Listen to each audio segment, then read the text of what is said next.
Welcome back to the class. और अब हम डिस्कस करने जा रहे हैं MTP का क्वेश्चन नंबर 1A। ये क्वेश्चन डिविडेंड डिसीजन चैप्टर से रिलेटेड है। बहुत ही आसान क्वेश्चन है। साथ के साथ एक बात बता दूं कि आपको डिविडेंड डिसीजन चैप्टर बिल्कुल छोड़कर नहीं जाना है, क्योंकि जनरली ये क्वेश्चन किसमें आता है, question number 1 that is compulsory question में। ठीक है, और इसमें आप देख ही रहे होंगे कि पार्ट ए में ही डिविडेंड डिसीजन का क्वेश्चन आ गया है स्टार्टिंग में ही। तो डिविडेंड डिसीजन आपको छोड़कर बिल्कुल भी नहीं जाना है। एक तो ये कंपल्सरी में आएगा, दूसरी बात डिविडेंड डिसीजन बहुत आसान चैप्टर है, इसमें आप आसानी से मार्क्स स्कोर कर सकते हो। ठीक है, तो डिविडेंड डिसीजन को बिल्कुल स्टार मार्क करके रखना, ये तो करना ही करना। चलो इसे पढ़ते हैं। The following figures have been extracted from the annual report of Z Limited। तो हमें कुछ फिगर्स दे रखे हैं related to Z Limited।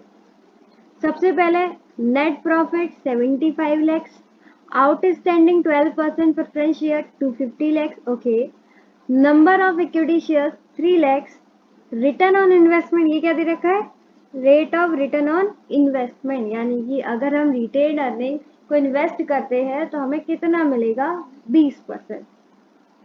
Cost of capital यानी कि हमारे शेयर होल्डर्स की एक्सपेक्टेशन क्या है, KE 16%। ये सारी चीजें अपन को गिवन है। आगे देखते हैं, compute the approximate dividend pay out ratio. यहाँ पे ध्यान देना, उन्होंने optimum dividend pay out ratio नहीं पूछा, उन्होंने पूछा है approximate dividend pay out ratio so as to keep the share price at 105 by using Walter model. याद आ रहा है वॉल्टर मॉडल, मैंने आपको इंपॉर्टेंट मार्क कराया था। वॉल्टर मॉडल से हम क्या ड्राइव करते हैं, प्राइस। ठीक है, लेकिन यहाँ पर उन्होंने प्राइस हमें ऑलरेडी बता दी है। उन्होंने बोला है प्राइस तो हमें 105 रखनी है, आप हमें ये बताओ कि हम ऐसा कितना डिविडेंड दे जिससे प्राइस 105 आ जाए। ठीक है, तो यानी कि हमें वॉल्टर मॉडल यूज करना है और उसमें प्राइस ऑलरेडी है, बस हमें क्या करना है, डिविडेंड कैलकुलेट करना है। अब मुझे ये बताओ किस किस को वॉल्टर मॉडल का फॉर्मूला याद है। वॉल्टर मॉडल का फॉर्मूला क्या होता है, P equals to D plus R E minus G upon KE whole upon K।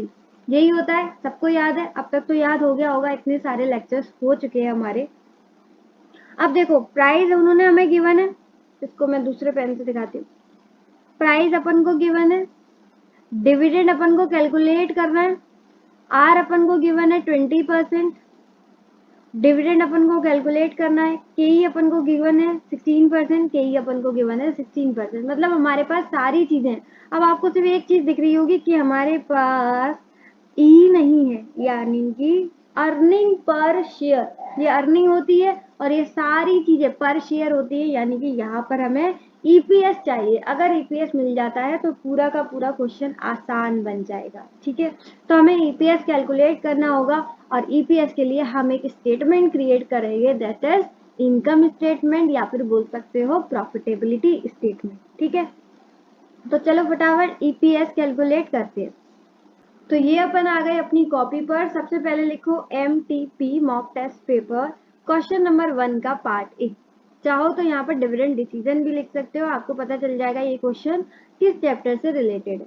ठीक, अब यहाँ पर हमने एक स्टेटमेंट क्रिएट कर दिया जो मैंने आपको बताया था, इनकम स्टेटमेंट, और यहाँ पर सारे अमाउंट जो है वो लैक्स में है, तो यहाँ पर हमने लिख दिया अमाउंट इन लैक्स। ठीक, सबसे पहले नेट प्रॉफिट अपन को कितना गिवन था, नेट प्रॉफिट अपन को गिवन था 75 लैक्स। ठीक, तो उसमें से हमें प्रेफरेंस डिविडेंड देना पड़ेगा, क्योंकि उन्होंने हमें बताया था कि 250 लैक्स के प्रेफरेंस डिविडेंड प्रेफरेंस शेयर्स है और उनका प्रेफरेंस डिविडेंड का परसेंटेज कितना था, 12%। ठीक है, तो अगर कैलसी पर हम करते हैं 250 इंटू 12%, ये आता है 30 लैक्स। ठीक, तो हमारा पैसा, हमारा प्रॉफिट कितना हुआ था, 75 लैक्स, लेकिन 30 लैक्स तो किस में बढ़ गया, प्रेफरेंस शेयर्स में। अब कितना बचा, सिर्फ और सिर्फ 45 लैक्स। ठीक है, अर्निंग हुई थी 75 लेकिन प्रेफरेंस डिविडेंड में बढ़ गया 30, तो इक्विटी शेयर होल्डर्स के लिए सिर्फ और सिर्फ 45 लैक्स बचा। अब हर शेयर पर, एक शेयर पर कितना मिलेगा, तो उसको डिवाइड कर देंगे हम number of equity shares. Number of equity shares कितने थे, 3 लाख, तो ये 45 लाख 3 लाख शेयर्स में बढ़ जाएगा। तो एक शेयर पर कितना हो गया, तो यहाँ पर डिवाइड कर देंगे 15 3 या 45, तो ये आ गया। ठीक है, तो अर्निंग पर शेयर यानी कि एक शेयर पर कितनी अर्निंग हुई, 15 रुपीज। ठीक है ना, तो आप फटाफट एक सेकेंड नीचे आते हैं। तो देखो हमें अर्निंग ही तो चाहिए थी, ईपीएस ही तो चाहिए था, बाकी तो हमारा वॉल्टर मॉडल पूरा तैयार है। मैंने ये आपको क्वेश्चन में भी करके दिखाया था कि बाकी सारी चीजें तो अपन को गिवन है, अगर हमें ईपीएस पता चल जाएगा तो हमें सब कुछ हो जाएगा। तो फटाफट सबसे पहले तो वॉल्टर मॉडल की हेडिंग डालो और उसका फॉर्मूला लिखो, P equals to D plus R E minus D upon K whole upon K. लिख लिया। अगर लेक्चर के बीच में कुछ छूट जाया करे तो पॉज कर लिया करो वीडियो और वहाँ पे आराम से लिख लिया करो। जैसे अब ये फॉर्मूला है तो आप पहले से फॉर्मूला को लिख लो, फिर हम आगे बढ़ते हैं। ठीक है ना, चलो। तो डिविडेंड तो अपन को गिवन है नहीं, वही तो अपन को कैलकुलेट करना है। आर हमें गिवन था कितना, 20%, तो ये अपन ने लिख दिया 20%। उसके बाद अर्निंग अभी अभी कैलकुलेट करी 15 रुपीज। डिविडेंड अपन को पता नहीं है कि 16%, होल अपॉन के यानी कि 16%, और प्राइस अपन को कितना रखना है, 105। आपको याद आ रहा होगा इस तरीके का क्वेश्चन हम ऑलरेडी कर भी चुके हैं स्टडी मटेरियल में, बट फिर भी मैं आपको करा रही हूँ ताकि हमारी प्रैक्टिस और अच्छे से हो जाए। अब ये जो 16 है ना, 0.6 ये यहाँ चला जाएगा, तो 105 इंटू 0.16 ये आ गया 16.8, तो यहाँ पर आ गया 16.8। समझ में आ गया यहाँ से यहाँ। अब डी ऐसा का ऐसे ही रहेगा, प्लस इन दोनों को कर दे, पहले इसका इससे होगा फिर इसका इससे होगा, ये तो समझ में आ रहा होगा, सिंपल मैथमेटिक्स है। तो देखो 15 इंटू 0.20 ये आ गया 3, माइनस अब 0.20 का डी से इंटू होगा तो ये हो जाएगा 0.20 डी। समझ में आ गया, पहले हमने इसका इससे इंटू किया फिर हमने इसका इससे इंटू किया, और नीचे अगेन आ जाएगा 0.16। सही है, आगे देखो ये ऐसा का ऐसे ही रहेगा 16.8। अब यहाँ पर हमें इन सबके नीचे क्या लेकर आना है, 0.16, क्योंकि डिविडेंड के नीचे 0.16 नहीं है, तो यहाँ पर एलसीएम लेंगे तो ये आ जाएगा 0.16 डी प्लस 3 माइनस 0.20 डी, बाकी सब तो सेम ही रहेगा, और ये आ गया 0.16। सही है, अब अपन थोड़ा और नीचे चलते हैं। कहाँ गया भाई, एक सेकेंड,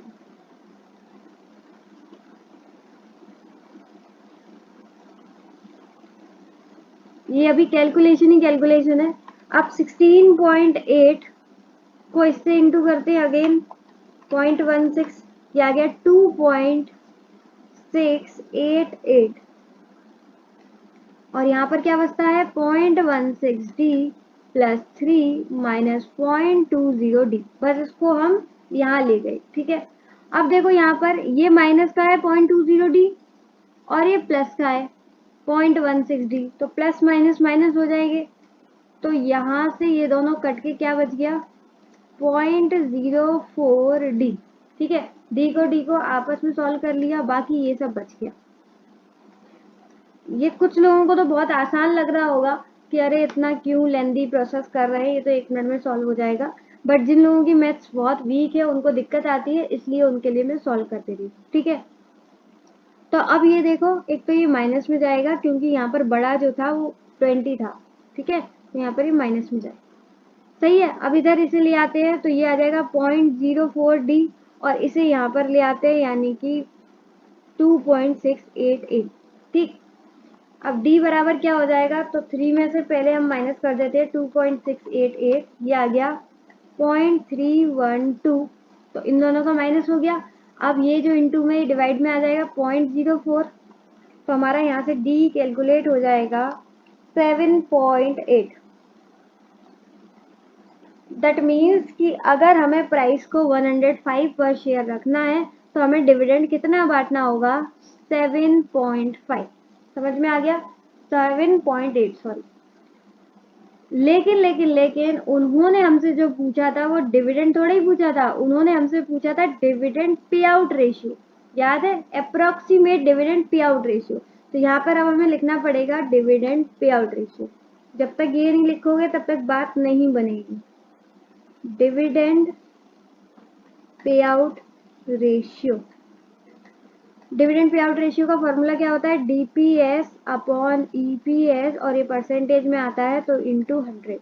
ठीक है, यानी कि हमने अपनी अर्निंग में से कितना डिविडेंड बांटा उसी को बोलते हैं dividend pay out ratio. Earning में से कितना डिविडेंड बांटा, तो हमारी अर्निंग कितनी हुई थी 15 पर शेयर, और हम डिविडेंड कितना बांट रहे हैं अभी कैलकुलेट किया 7.8 पर शेयर। परसेंटेज के लिए इंटू 100, ये आ गया 7.8 डिवाइड बाय 15 इंटू 100, 52%। इंस्टीट्यूट ने इस तरीके के जितने भी क्वेश्चन दिए हैं और अब तक हमने जितने प्रैक्टिस किए हैं सब में एंड में 52% ही आ रहा है। पता नहीं क्या किया है इन्होंने मजे के लिए, लेकिन हर किसी में कुछ ना कुछ इन्होंने चेंज कर दिया।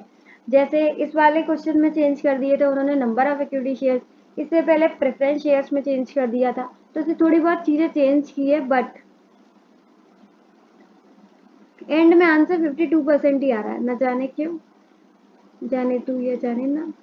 ठीक है, तो यहाँ पर हमारा क्वेश्चन कंप्लीट होता है। सबसे पहले हमने एक इनकम स्टेटमेंट क्रिएट किया जिससे हमारी अर्निंग आ जाए, उसके बाद हमने वॉल्टर मॉडल लगाया और उससे हमने क्या कैलकुलेट करा, डिविडेंड। यहाँ पे थोड़ी कैलकुलेशन एक्स्ट्रा है तो आप थोड़ा जल्दी जल्दी सॉल्व करना होगा। ठीक है, मैंने अभी धीरे करा है इतना लेंथी प्रोसेस जस्ट बिकॉज जो बच्चे वीक है मैथ्स में। ठीक है ना, उसके बाद ये चीज तो भाई जरूर करनी है, इसकी वजह से मार्क कट जाएगा आपका, क्योंकि उन्होंने क्वेश्चन में पूछा था डिविडेंड पे आउट रेशियो, तो आपको डिविडेंड पे आउट रेशियो जरूर लिख कर आना है। ठीक है, कितना था 52%, ये कराते हो तो हाँ भाई हो जाएगा।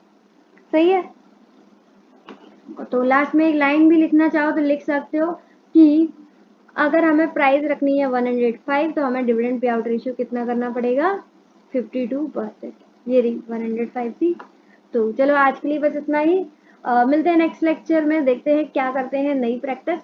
तब तक के लिए बाय बाय।